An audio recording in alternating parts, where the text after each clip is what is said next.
marriage ceremony has been an important feature across nearly every culture, religion, generation and society. We have thousands of moments that happen throughout our lives, but this one is regarded as one so critical we acknowledge it by special status, by sharing it with others. And why this moment? Because despite all of our differences, love is what we all share.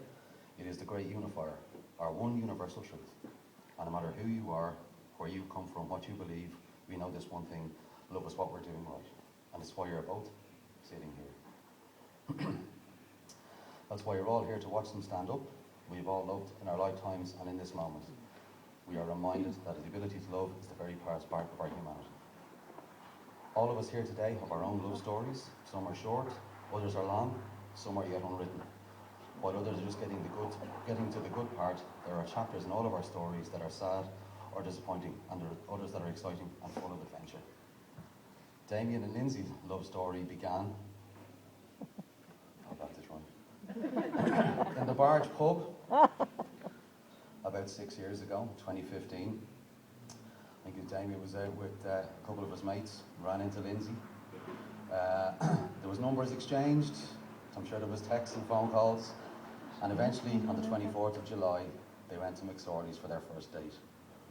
And they ebbed and flowed for a few years after that, until eventually Damien, trying to put up the courage, drove down to Wexford, drove all around Wexford, ended up going to the Opera House, and eventually found Peter and asked Peter if he could marry Lindsay.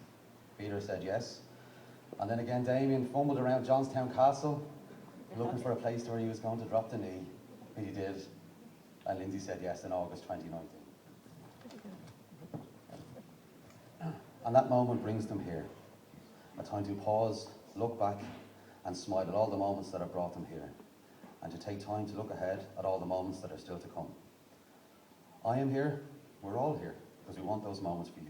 We're here to hope with you, to support you, and to be proud of you, and to remind you that love isn't happily ever after. Love is the experience of writing your story. It's not one moment, not even this moment. It's every moment, big ones like saying I love you, moving in together, getting engaged, but mostly a million little ones that come in between the big moments. Falling asleep next to each other, making dinner, spending holidays together with your families, binge watching Netflix, getting a big hug when you come home from work. These are the everyday moments that fuse together into one big experience. And even though this experience is so incredible, words fail us when we try to explain it. That's just the way it is with love. It's meant to be felt and not described. But trying to describe love is one of our favourite pastimes. We use words to write stories and poems, written songs about love. And even though we describe love in different ways, and even though you can look at love different from one person to the next, we all know it when we see it, and we see it here today. So today we have some words about love that is coming from some of the people who are most important to you. And this is where we're going to do some readings. So we have some of our distinguished guests who have also been asked to participate in today's ceremony. So I'll ask each of them individually to come up and say their reading. And I have them in order. By request, to kick us off, we'll have Adrian, please.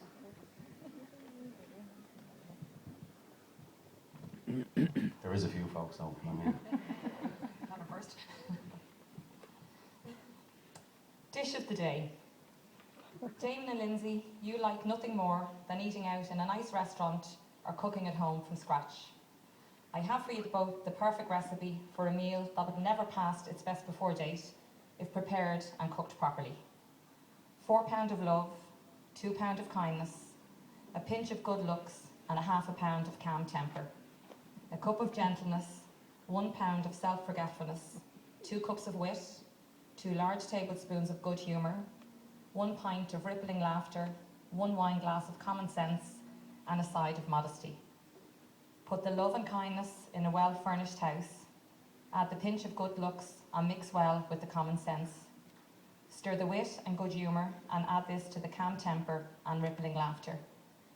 Work together, bake gently forever, serve with a side of modesty, and most importantly, enjoy. Very good. Thank you. Deirdre Hughes. You can call her Dee. Thanks, Dermot.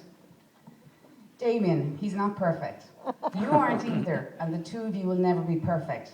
But if he can make you laugh at least once, causes you to think twice, and even if he admits to being human and making mistakes, hold on to him and give him the most you can. He isn't going to quote poetry, he's not thinking about you every moment, but he will give you a part of him that he knows you could break. Don't hurt him, don't change him, and don't expect for more than he can give. Don't analyse.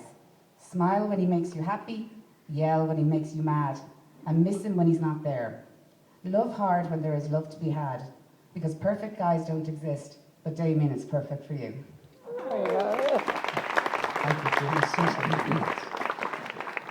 Who cares, usually?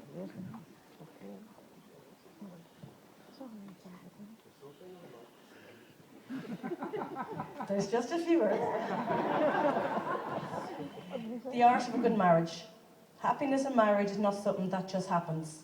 A good marriage must be created. In marriage, the little things are the big things. It has never been too old to hold hands. It is remembering to say I love you at least once a day. It is never going to sleep angry. It is at no time taking the other for granted. The courtship should not end with the honeymoon.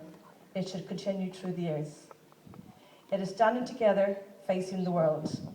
It is doing things for each other, not in the attitude of duty or sacrifice, but in the spirit of joy. It is speaking words of appreciation. It is not looking for perfection in each other. It is cultivating flexibility, patience, understanding, and a sense of humour. It is having the capacity to forgive.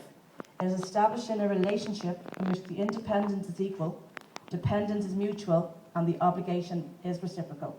It is not only marrying the right partner, it is being the right partner. Thank you. Thanks, Kieran. Siobhan. Come on, Siobhan. There's about 8 to go, Siobhan. Today is a day you will always remember, the greatest in anyone's life. You'll start off the day just two people in love and end it as husband and wife. It's a brand new beginning, the start of a journey with moments to cherish and treasure. And although there'll be times when you both disagree, these will surely be outweighed by pleasure. You will have heard many words of advice in the past when the secrets of marriage were spoken, but you know that the answers lie hidden inside where the bond of true love lies unbroken. So live happy forever as lovers and friends. It's the dawn of a new life for you as you stand there together with love in your eyes from the moment you whisper, I do. And with luck, all your hopes and your dreams can be real. May success find its way to your hearts.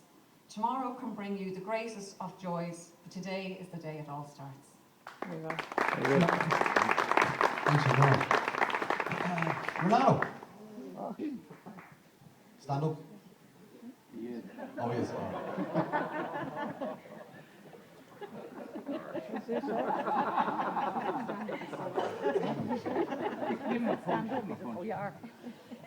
The fierce dinosaur was trapped inside his cage of ice. Although it was cold, he was happy in there. It was, after all, his cage. Then along came the lovely other dinosaur. The lovely other dinosaur melted the dinosaur's cage with kind words and loving thoughts. I like this dinosaur, thought the lovely other dinosaur. Although he is fierce and also he's tender, he is funny. He is also quite clever, though I will not tell him this for now. I like this lovely other dinosaur, thought the dinosaur. She is beautiful, and she is different, and she smells so nice. She is also free spirit with a quality I much admire in a dinosaur. But he can be distant, so peculiar at times, thought the lovely other dinosaur. He is also overly fond of things. Are all dinosaurs all over fond of things? But her mind skips from here to there so quickly, thought the dinosaur. She is lovely, uncommonly keen on shopping. Are all lovely other dinosaurs uncommonly keen on shopping? I will forgive his peculiarity and his concern for things, thought the lovely other dinosaur, for they are part of what makes him a richly charactered individual. I will forgive her skipping mind and her fondness for shopping, thought the dinosaur, for she fills our life with beautiful thought and wonderful surprises. Besides, I am not unkeen on shopping either. Now the dinosaur and the lovely other dinosaur are old. Look at them. Together they stand on the hill, telling each other stories and feeling the warmth of the sun on their backs. And that, my friends, is how it is with love. Let us all be dinosaurs and lovely other dinosaurs together. For the sun is warm and the world is a beautiful place. And a bit of advice, Dino. To keep your marriage brimming with love in the loving cup, Whenever you're wrong, admit it. Whenever you're right, shut up. Thank you, Alan.